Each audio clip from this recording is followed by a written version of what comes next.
Ишғал етілген Қырымның Ақшейх район махкемесінде Владимир Балухның іші бойынша текрар махкеме кетешаты башланды.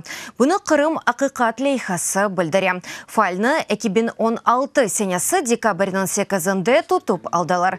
ФСБ хадимлерінің сөзлеріне көре еві чардығанда тахминен 90 құршын ве бірқач тротил ташы тапылғандар.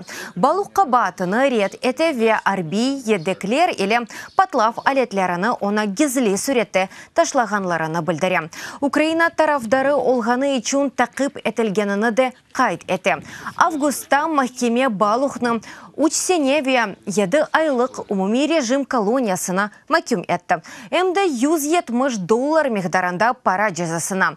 Фақат шефат аризасының бақылмасы вақтында үкім ләғу етілді ве иш текрар бақуға йоланылды. Қырымның Ақшейх район махкемесінің қарары бойынша есе Украин файлыны келечек сене январының 16-сына қадар апесте қалдырдылар.